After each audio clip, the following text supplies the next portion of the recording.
I will begin with a word of prayer. Heavenly Father, we thank you for this day. Thank you for this class. Just ask you to just guide our steps today, again, just to help us to understand a little bit more about vector calculus and how these theorems all work together. And we just thank you again, Lord, for your many blessings. In your name I pray, Lord Jesus. Amen. So we should get started with an example, probably. I just want to give you guys one more example of surface integration. And I suppose I'll probably project a few of the scalar surface integrals once I'm done with this one.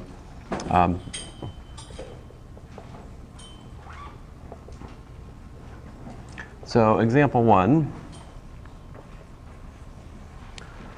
Let's do something a little bit different than what we've done before. Let's try to maybe look at this.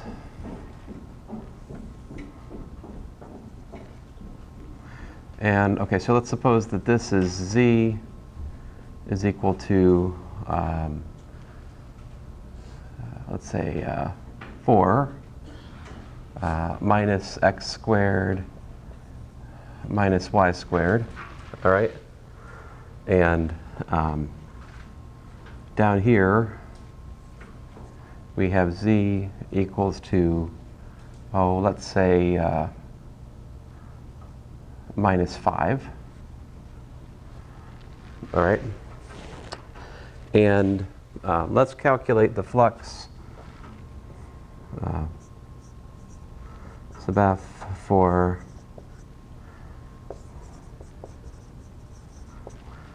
f of xy equal to, let's say x comma y comma, I don't know, 6.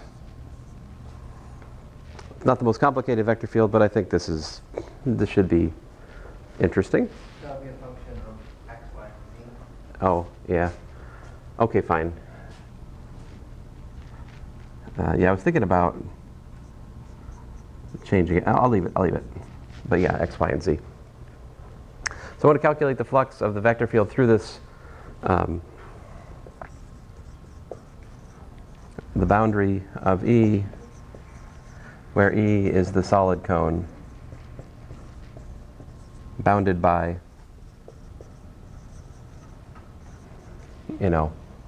z equals to 4 minus x squared minus y squared, and z equals to minus 5.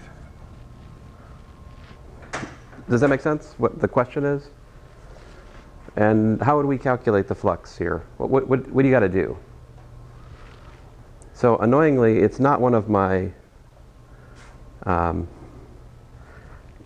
standard examples. Like if you look at the notes, I hope you've been looking at the notes, you'll notice that like there I've got spheres, I've got cylinders, and I've got cones. But the annoying thing is the cones in the notes, they are based on phi, the colatitude being constant, and this is upside down of what you need. So it's just too much trouble to use what's in the notes to do this directly. So we're just going to have to figure it out for ourselves. So let me do the easy part. So basically there are the boundary V has two pieces, right? You've got the cone, and you've got the cap, right? So down here is the cap, up here is the cone, all right? And we're going to have to do those separately, right? Because the integral around the boundary of E of f dot ds, we can break it up into two pieces. It is, on the one hand, the integral of the cap of f dot ds, right? And then we plus the integral on the cone part. And obviously they're going to have to do those separately, right? Because they're rather different surfaces, and like the formula for the normal on these different pieces is not the same at all, right? Now we, by definition, assume an outward orientation, right? To the surface's boundary, excuse me, the volume's boundary. And so what that means is that ds should look something like that down there, right?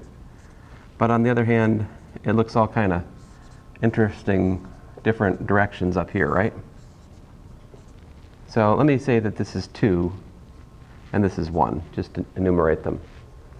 So, all right, what's ds1? Can you guys tell me?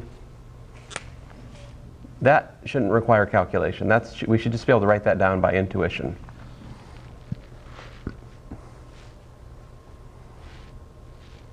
It's just what? It is 0, 0, minus 1, dx dy. Because we can use x and y coordinates here, because it's a parallel plane. Now if you don't like that, you could also go with 0, 0, minus 1, r d theta, if you want to use r and theta as parameters on the cap.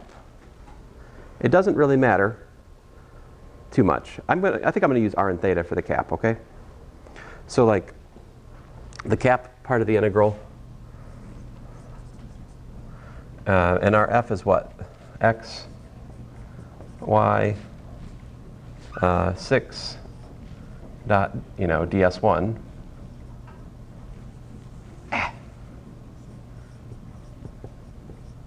And I'm going to go with the r d theta.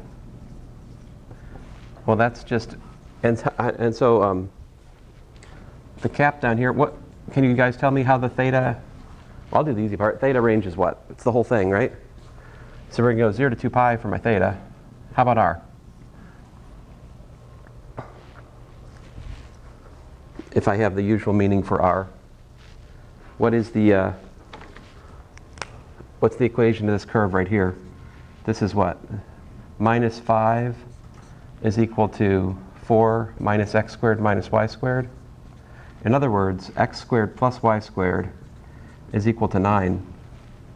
So apparently, I should let r range from 0 to 3 to get the cap. And that dot product is kind of boring. It's just minus 6. So you got yourself a minus 6 r d theta. All right. And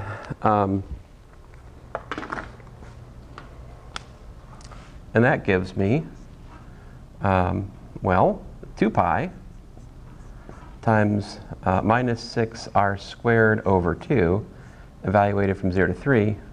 What's that give me?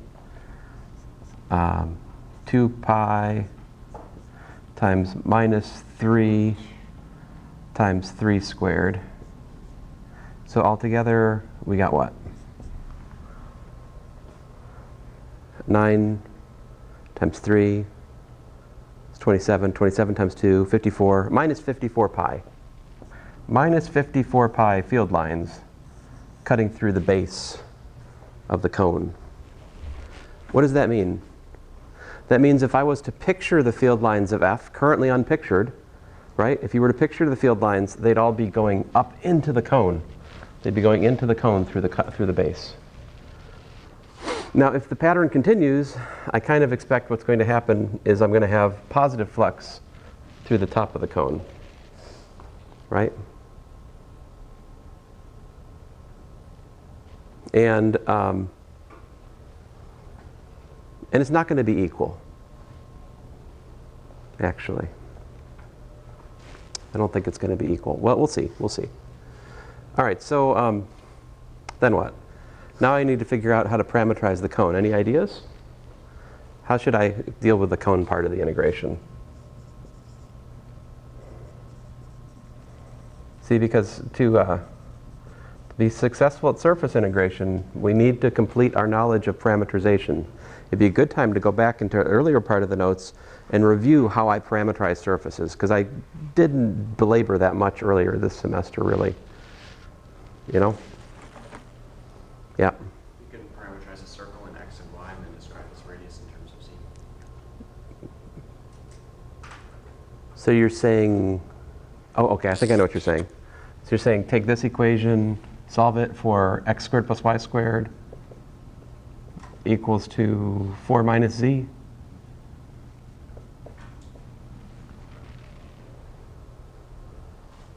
you have 4 minus c cosine theta, 4 minus c sine theta. You're not wrong.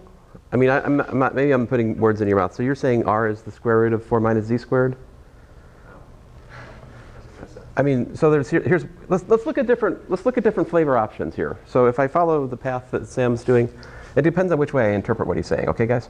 So if I go with, we're going to keep the r. We're going to use like r and z as our parameters. And I wouldn't recommend this actually, and I'll show you why. Oh, no, that's not what you mean. Z and theta. Z and theta. That's better, I think. So what's x equal to? R cosine theta, y is equal to r sine theta in this way of thinking. So your r is what? Square root of 4 minus c. That's why I don't like this. Square root of 4 minus z squared cos theta. I mean, this may be the best we can do. I don't know. Let's try it out though here. 4 minus z squared. See, I think what I want to do, sine theta and then z. That's one choice. That automatically makes x squared plus y squared equals to 4 minus z, which is defining the cone.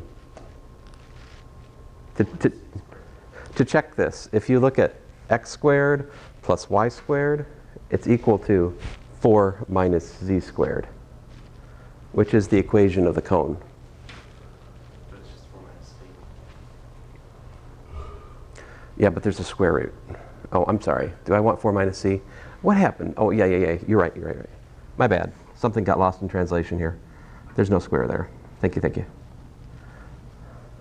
Many thanks. Now, as a general rule of order, I don't like this. Why don't I like it? Square roots. And we're going to differentiate. Blah. Can we get away with not having square roots? Is there another way? How about this? What if we use r and theta? Well, if I do that, you got yourself r cosine theta, r sine theta. What's z equal to? Oh, 4 minus r squared. Somebody knows what time it is.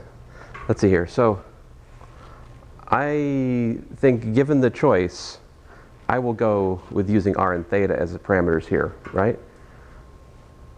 Are there other choices? Oh, absolutely. You could use x and y as parameters, right? If you use x and y as parameters, which is what you'd probably, I mean, x and y in some sense is nicer, right? What would the parameterization, so this is like 1, 2, 3. What would be the third parameterization I could use here? X and y. If I use x and y, man, that's really nice. Look at that. That's, you got your x, you got your y, you got your 4 minus x squared minus y squared. Man, that's even nicer. What's the cost here, though? The cost here is that your domain for the parameterization is ugly, because it's a circle, right? You've got the domain for the parameterization is essentially identified with the cap. It's like minus 3 less than or equal to x less than or equal to 3, minus the square root of 9 minus x squared less than or equal to y less than or equal to the square root of 9 minus x squared. So that's why I don't like this one. The parametric formulas are nice, but the domain is not nice. Now you could go that way. If you go that way, then you can just change variables when we get to the integration like we did last class. That's not a bad path. But I prefer the middle path because here it's just already nice from the get-go. See, because we just have 0 less than or equal to theta less than or equal to 2 pi, and our r ranges from what to what?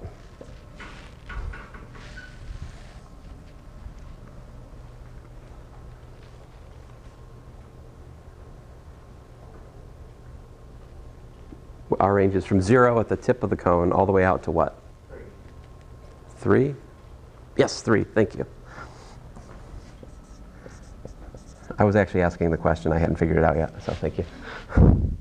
I know it's confusing when I ask a question. Is it a rhetorical question? Is it an actual honest question? Like, what's the nature of the question? All right, now that we've done all this, and of course, when you're actually working a homework problem or a test question, do you have to figure out what are all other possible ways to do the problem in an uglier way? No, you don't.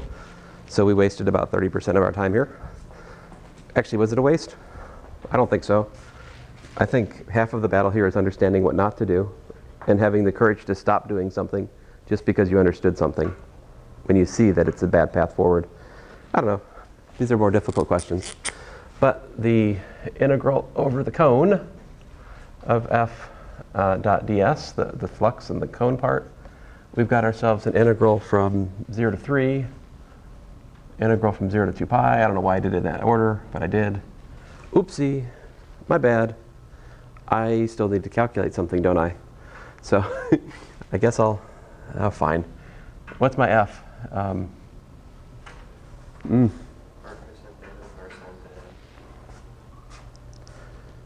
Okay, yeah, because it's x and y. Let me just write it out symbolically here, okay? So x, y, 6, dot product with partial x, partial r cross. I'm not sure that this is right, guys. Why am I not sure yet? It could be the negative of that. Exactly, it could be the negative of this. And here we've got x is equal to r cos theta, and y is equal to r sine theta, to be clear, okay?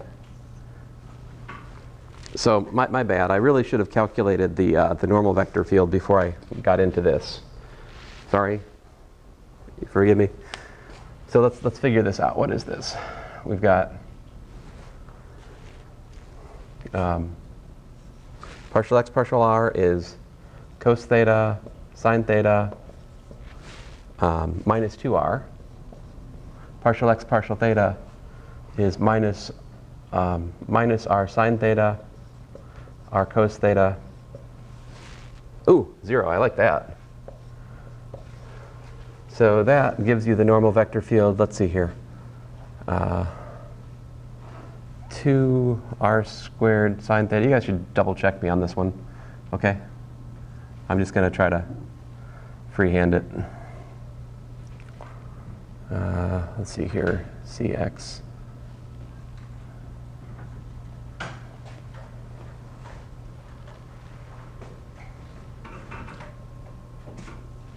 My bad. That was a 2r cosine theta. Let's see here, then the y is 2r.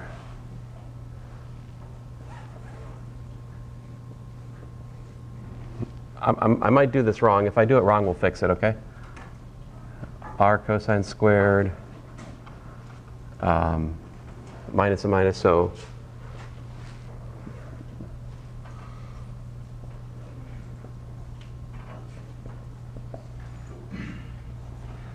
allegedly we've got 2r squared cos theta minus 2r squared sine theta r.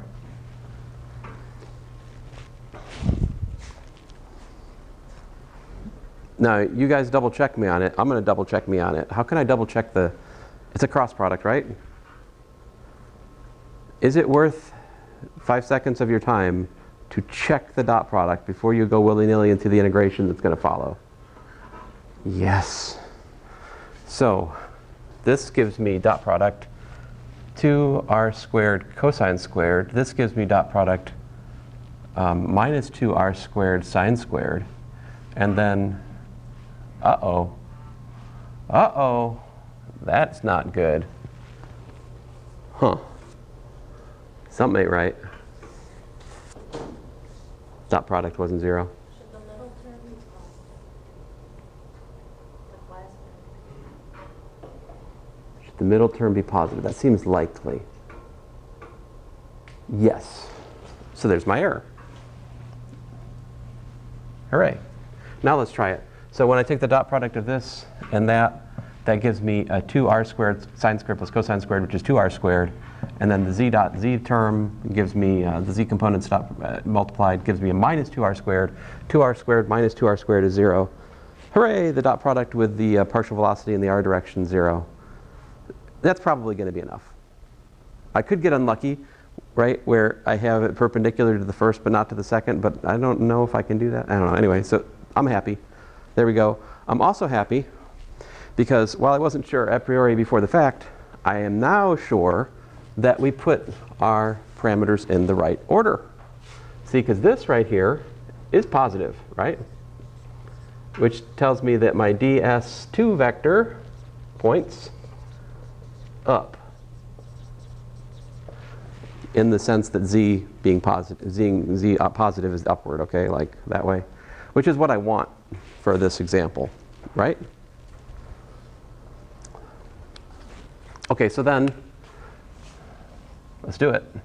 We've got integral from 0 to 3, integral from 0 to 2 pi. Let's take our dot product. We've got, oh fine, one more step, I'll write it down. R cos theta, R sine theta, 6, and we're dot product with the normal, which is 2r squared cos theta, 2r squared sine theta, r. And then I've got a d theta dr because I wrote the bounds in the order that I did.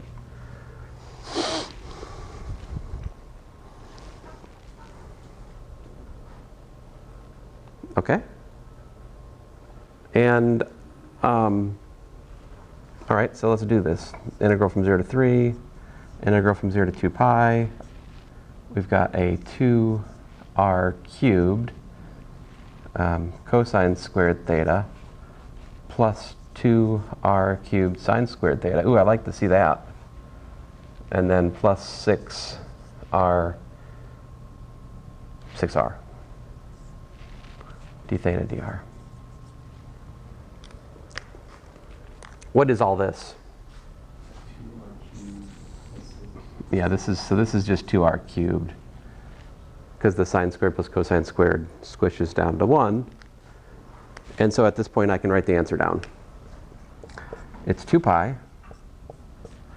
times 2r cubed over, 2r to the 4th, my bad, over 4 plus 6r squared over 2. Evaluate that thing from 0 to 3. So what we got? We've got 2 pi, I'll leave that alone out front, times 1/2 of 3 to the 4th power plus 3/2, my bad, just 3. 6 over 2 is 3, right? Sad. And then 3 squared.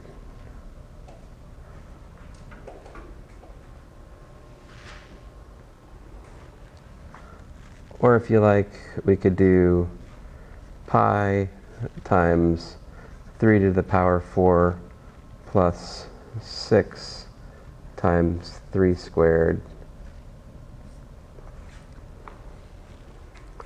which is like 81 plus 54, which is like 135 pi. Is that right? Well, somebody check me on that. I could be wrong. That's what I got. Hooray.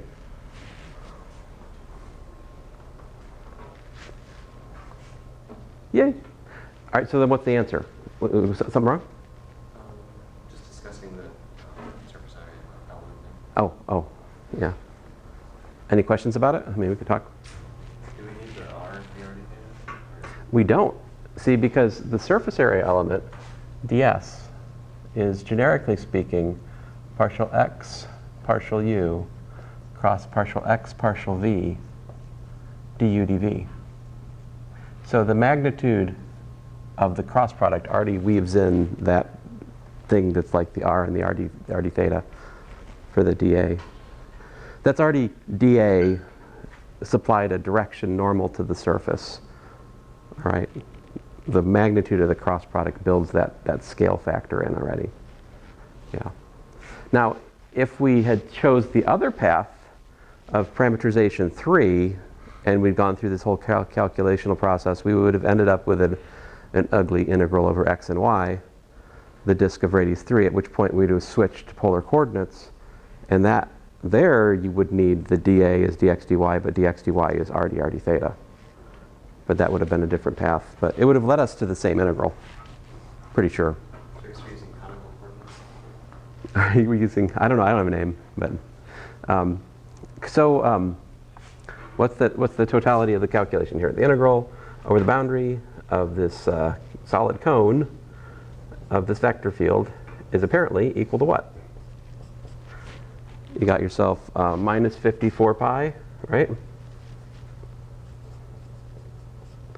Plus, 135 pi, which is, of course, equal to what?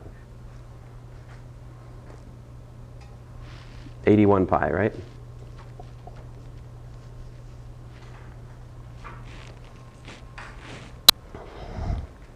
And if you really look at the calculation, you can see what's happening, right? I want to say well, anyway, let me not say too much. I shouldn't get into the weeds there. Any questions? All right, so we should talk a little bit at least about. All right, so at this point, let me perform an act of pedagogical malpractice and skip to the end of the course, because it serves us to see this example in the light of a theorem which I haven't proved yet. All right. So next thing I discuss in the proper order of things in here is Stokes' theorem. After that, there's the divergence theorem. But the divergence theorem actually is a way to do this example in a different way. Let me tell you what the divergence theorem says. The divergence theorem, also known as Gauss's theorem, what's it say? It says that the integral over the boundary of a solid, like this one, all right, is actually equal to the triple integral over the volume itself of the divergence of the vector field. Now this is only true for closed, for the, it has to be the boundary of the solid, and so much like Green's theorem is only really good for closed curves, this one's only really good for the boundary of a simple solid. All right. Well, that's not true. The solid can have holes inside it, but we'll deal with that when we get to it. So, all right. So example continued. What example are we on? Oh, example 1. Taking my time here, aren't I? So example 1 continued. What's the divergence of our vector field? What was my vector field? X, Y, 6, wasn't it? So the divergence here is partial x plus partial y plus partial z of 6. This is equal to 2. So to calculate the flux here, we just need to do the triple integral over the cone, solid cone, right, of 2 dV. But this cone, all right, fine, it is what it is. How do we describe this cone in terms of a triple integral? How would you set up the triple integral here?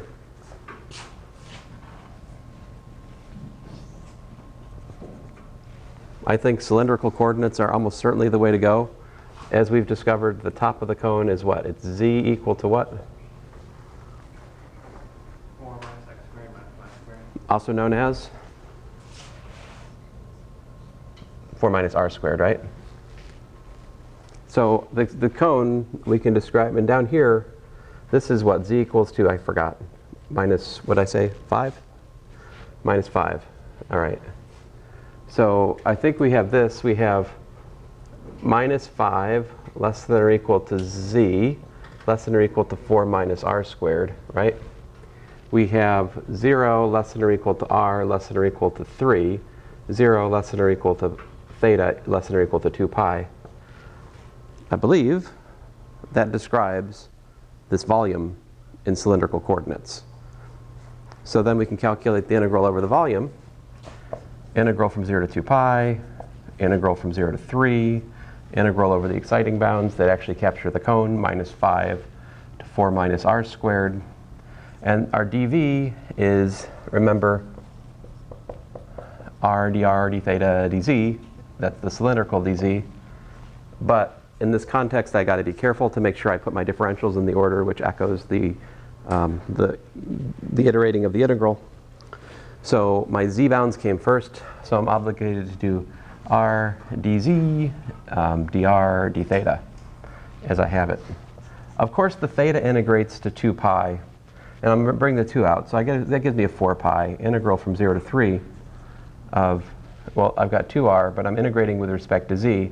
So I just get r times 4r squared, excuse me, 4 minus r squared minus a minus 5 dz, rather dr. So what I did there, I pulled the 2 out. I noticed that the integration is in z, but there's no z.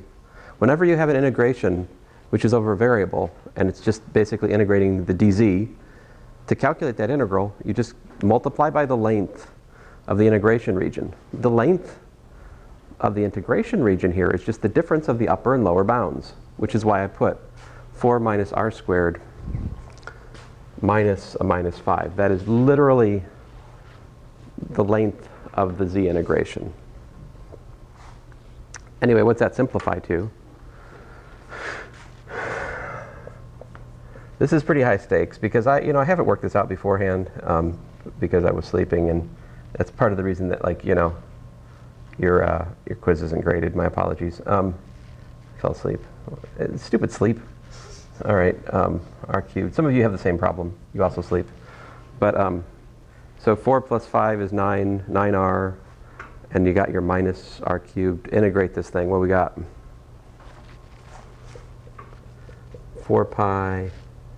So I've got 9 halves times 3 squared minus 3 to the 4th over 4.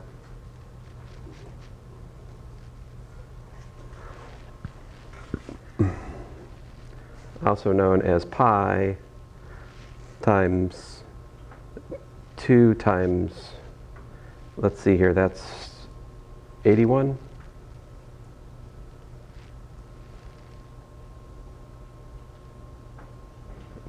Yeah, 81 minus, well, 81. Hey, what do you know? 81 pi. Which is easier?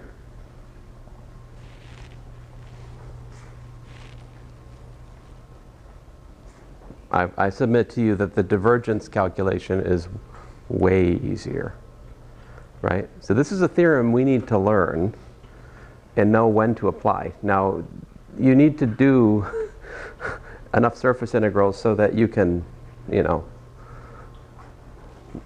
this is just another tool in our toolbox, is my point, once we've proved it. All right? So that's the final major theorem of the course, is this divergence theorem. The other major theorem that we have left to cover is the Stokes theorem. Stokes theorem says this. It says that the integral over the double integral over a surface of the flux of the curl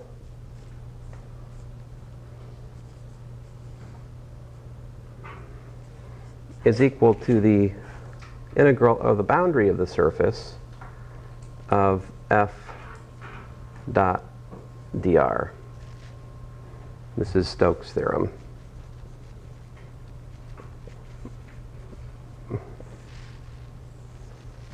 These are the two big ideas that are left to assimilate. Besides, of course, what we're in the midst of, which is still learning how to calculate the surface integral. And, well, admittedly, you guys also need to learn how to calculate the scalar surface integral, but that's kind of a side project of ours. I actually just thought of a proof of Stokes' theorem which doesn't involve anything except for ideas we already have.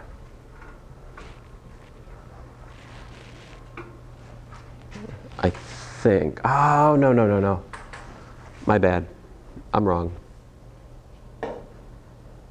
Never mind. I thought of a proof of something that's an application of Stokes' theorem. That's a separate thing. I was thinking about conservative vector fields and the idea about a conservative vector field being a locally conservative vector field. And we have that theorem that if the curl is 0, right?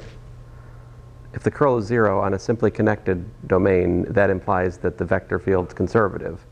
You can start to see why that is in view of Stokes' theorem, right? Because if your curl is 0 throughout a simply connected region, you can apply Stokes' theorem and trade the 0 integral of the curl to show that the integral around the boundary of the region, which is an arbitrary loop in the region, is 0.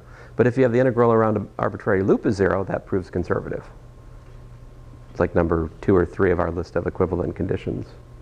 So this is like the thing that's left to finish proving our hall of equivalent ideas for conservative vector fields. All right. Any questions? All right, let me get the projector out here because I got some pictures I'd like to show you.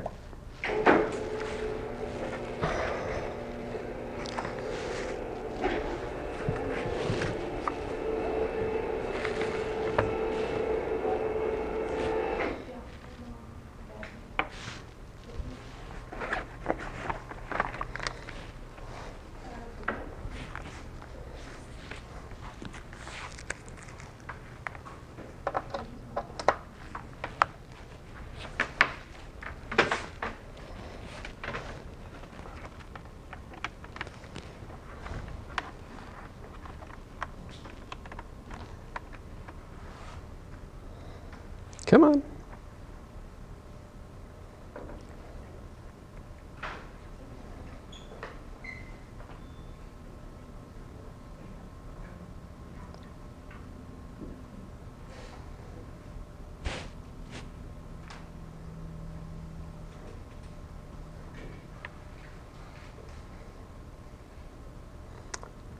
I suppose one of the things I haven't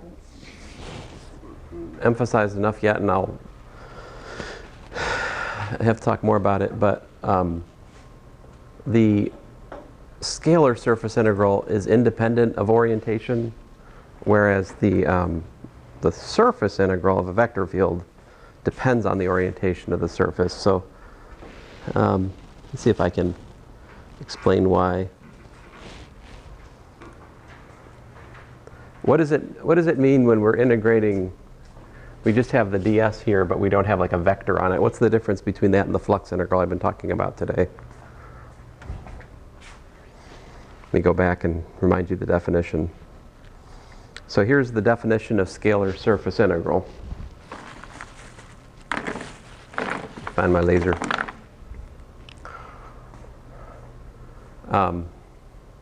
So we're basically adding up the values of a function over the surface. This is not flux. This is like adding up. If f was like, for example, the mass per unit area, this would be like the mass of the surface if the surface was like a thin sheet of something. Mass per unit area integrated over area. But the reason that this is independent, come on, independent of parameterization is like if I switch the order of the parameters, right? If you think about this, if you switch u and v in the order, that turns the normal vector field upside down, right? Partial r, partial v, partial r, partial u, cross partial r, partial v. If it's up, if I switch v to u and u to v, that puts the normal vector field down. So that's our convention here, guys. If S has a normal vector field which is pointed up, then minus S is the same surface, just with the normal vector field pointed in the other direction. So this is the meaning of orientation for a surface. So like we already talked about orientation for a line, for a curve rather, right? So if the curve goes this way, its reversal goes that way, right? So that's c versus minus c for a curve is just its reversal. For a surface, the opposite oriented surface is just take the normal vector field to the surface and turn it upside down, all right? That's what I mean by minus s in the equation we were just looking at. And if you think about that for the definition of scalar surface integral, well, if you trade the normal for minus the normal, this integral doesn't change a bit. All right? So the scalar surface integral, if I replace s with minus s, nothing happens. In other words, for example, if you were to calculate the surface area, it wouldn't matter whether you use the order of parameters uv or if you use the order of parameters vu. Let me show you some examples here. Come on. All right. So there's so here's some standard scalar surface integrals. Here's calculate the total mass of a sphere, which has a mass density sigma, which is inverse tangent of y over x. All right, so this means the mass per unit surface area is inverse tangent of y over x. Sigma is dm ds, so dm is sigma ds. And so to calculate the total mass, I integrate dm, which is the same as integrating sigma ds, which in this context, my sigma is equal to theta, right? Inverse tangent y over x would be theta here. And of course, this is a little bit of an abuse, right? Because I really should say, you know, well, this example is technically not quite right because I can't use inverse tangent for theta on the whole sphere, right? Technically, I should say it's that for the half of the sphere with x positive, and then I should say it's like that plus or minus pi on the other half of the sphere, something like that. But in any event, or I could just simply say that sigma is equal to theta and put us out of our misery, because that's really what I'm trying to say, is that sigma is equal to theta, which I do here. My point to you is finding a formula for theta in terms of x and y that's true for the whole sphere is more complicated than what I write in this example, all right? My formula in terms of x and y for theta here is really only legitimate for x positive. Anyway, then I do the integral, sweep from 0 to pi, 0 to 2 pi, and lo and behold, 4 pi squared r squared would be the mass in the case that you had that density. I've probably given you guys some problems in the homework which are about like calculating the average of a function over a surface. How do you do that? What would the average of a function over a surface be? What would you do is you would calculate the scalar surface integral of the function, and then you would divide by the surface area. Just like we did average over a flat surface is integral to the double integral of the function and divide by the area over which you're integrating. That gave us the average of a function. So this is the natural extension of that to a curved surface. So here is the average. Come on.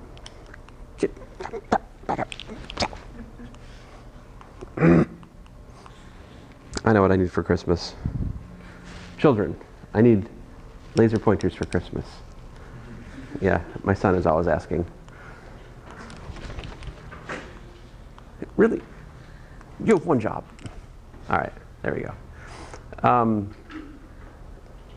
Yeah, so average of z squared over the circular cylinder.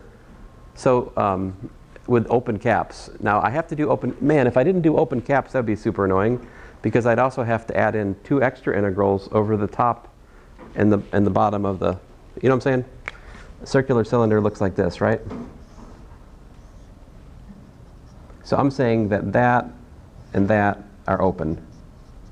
If those are not open and you're calculating the average over the closed cap, I would also have to include integrals over the caps.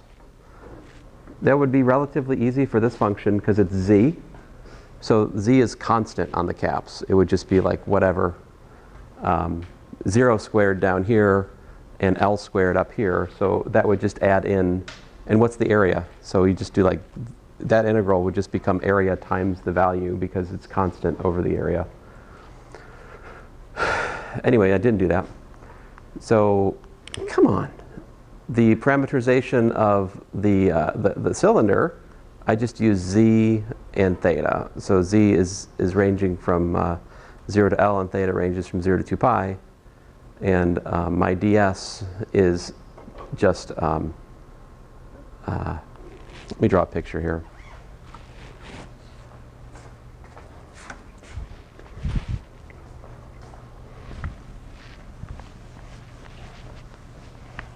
So, you know, ideally, I would be teaching 2 things in here about surface integration. in vector calculus generally, which is there is the mathematician's way of doing it, right?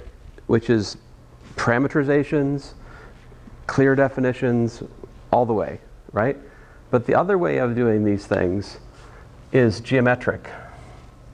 And so for this cone, if I'm using parameters z and theta, right? I can look at like a little, and it's not a cone. Why did I say cone? I got cone in the brain.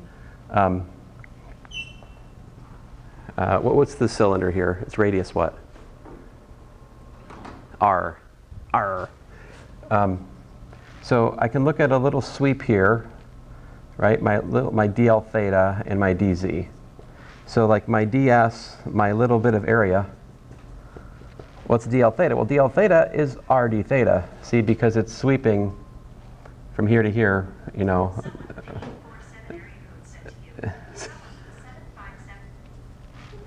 Noted. Very good. So ds is r d theta dz. So, you know, geometrically that should be somewhat clear for a cylinder. That's the scalar surface area element. Now we could derive that by writing a parameterization, calculating the cross product of the partial velocities, taking the magnitude and seeing it's that it's r. Or we could just do this geometrically like that.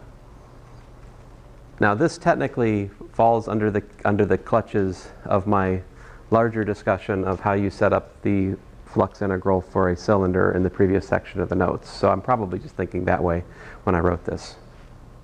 Any questions? Okay. This here, of course, you might find yourself needing to calculate the center of mass or the centroid. Now centroid just means center of mass. It means the density is constant, so we can basically put the mass per unit area equal to 1 as a calculation. So we basically say dm ds is equal to 1. And for the cone, I take the cone of colatitude pi over 4 and ranging from 0 to r. So that's what we're doing. This one is something like, right? So this is pi over 4, and this distance is r, all right? And so that's what's going on here. I'm trying to find the center of mass centroid of this region, right? And so if you think about that, right, you can kind of pretty easily see that it's going to be somewhere where, I mean, it's got to be, first of all, the center of mass of this cone, it's not on the cone itself, right? It should be on the axis, the z-axis, somewhere in the middle, right? So like, all right, so to calculate that, you calculate x ds, y ds, do those scalar surface integrals. Of course, by symmetry, it's already clear that x bar and y bar is 0. Let's see, building off 3 of the previous section, I've already calculated. You can see that the area of S, we just integrate. Well, I guess I'm just. I mean, you can work this out. How did I calculate the area of S here? I might have actually calculated it in the previous section. Let me look back for a second, guys. Here it is. Yeah. So number 3. Here's the cone. I use. Let's see here. These are the parametric equations of the cone of angle phi naught, and that gives us this parameterization, which gives me these partial velocities, which takes the cross product and gets me that. There's my normal vector to the cone, and if I tilt my head and squint, I can see that that's in the phi hat direction. So like for the cone, basically your ds, what I'm calculating there is that ds vector is literally equal to rho sine phi naught d theta d rho phi hat. So phi hat is the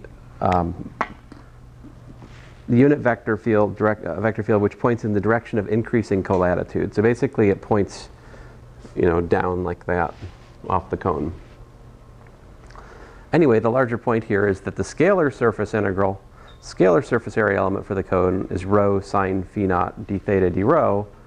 And so if I integrate this, theta going from 0 to 2 pi and rho going from 0 to r, I'll get the area that I just pulled out of the thin air in the next page of the notes, okay? Well, actually 2 pages over here. That's where this area formula is coming from. So I got pi r squared times sine of pi over 4, which is 1 over root 2. Was it? We were trying to figure out what this was the other day. Oh. You guys should just like ask me. Like if I forget to say at the start of class, are there any questions? It should be understood. You can ask questions. Like it's totally allowed. Like even now. But is this helping? Yes. Okay. So anyway, so this is the area of the cone, and so to calculate the average value for z, I'm integrating z ds. Now ds, remember, is rho d theta d rho times the sine of the angle. So that's this business right here. And then this rho over root 2 is what z is equal to, I believe. Do you guys see that? That's a little tricky. On the cone, it's not too tricky though. On the cone we have z is equal, this is always true. Z is equal to rho cosine of the angle, right? That's spherical coordinates, and the parameterization I'm using here for the cone is precisely that of spherical coordinates, right?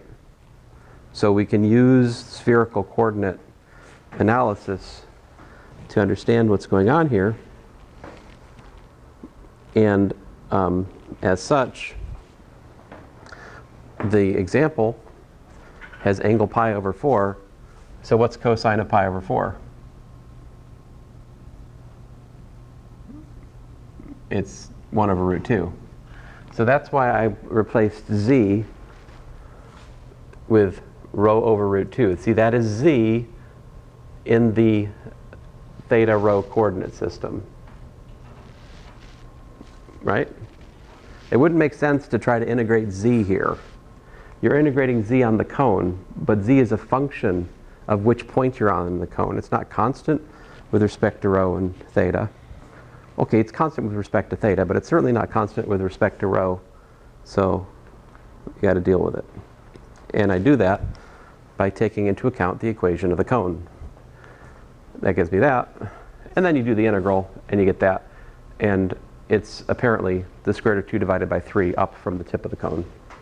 So it's more towards the top than the bottom. I think that makes sense, as there's more cone up at the top. And then down here, this is a calculation of the moment of inertia of a cone around the z-axis. So there you're integrating r squared dm, which works out like this. But anyway.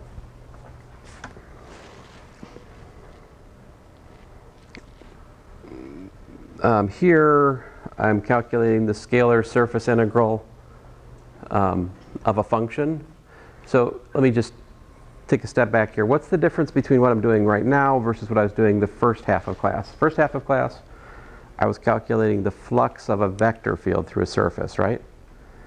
What's a scalar surface integral? It's a different thing, right? We're calculating basically how a function's values add up along a surface.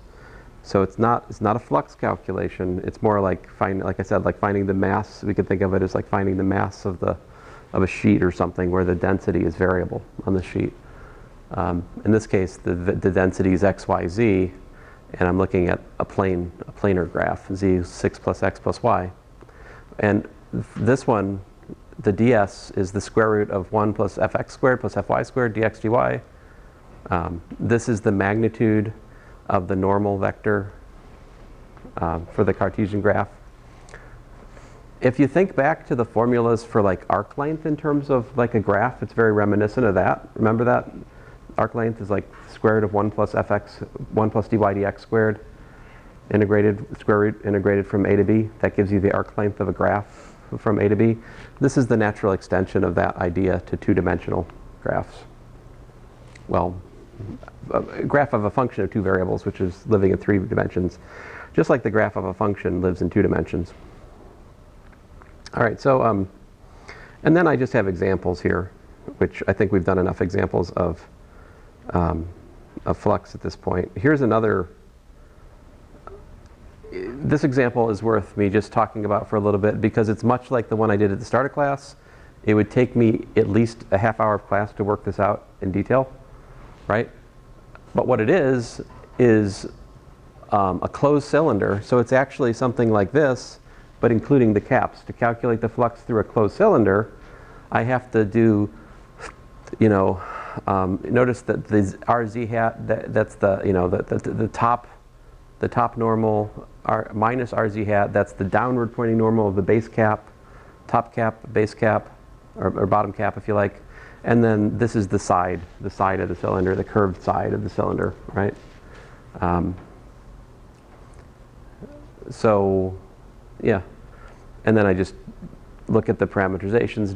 Here's my vector field, x squared, zy.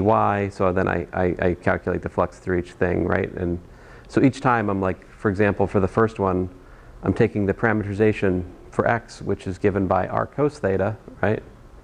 And I'm plugging that in, squaring it. That's my x squared. And my z, I put L, that was for the top cap, so I put z equal to L. And then my last thing here is y in the third component, so I put r sine theta because that's the formula for y in the first one. All right? So that's what we've been doing. Anyway, it's just, so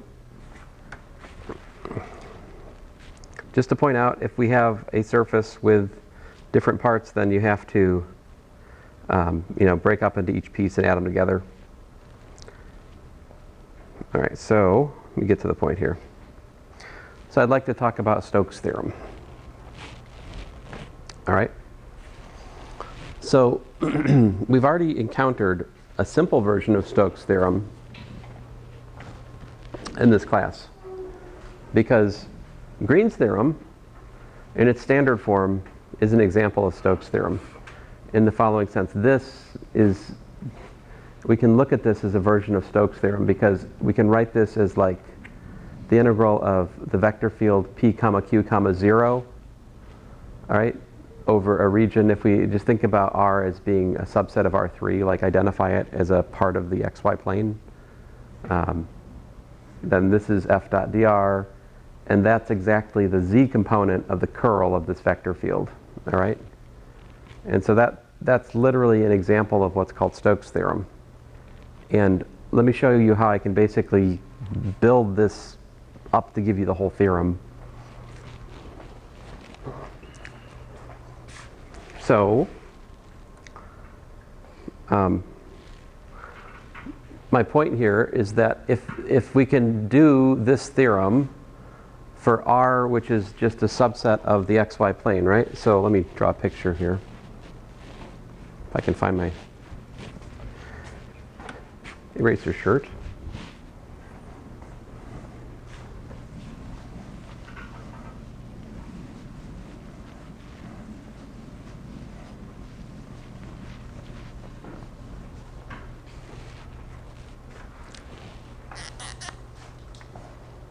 So if this is our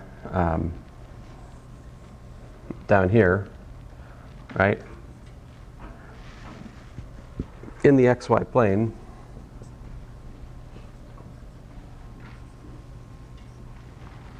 then if we put z hat like this, right, so basically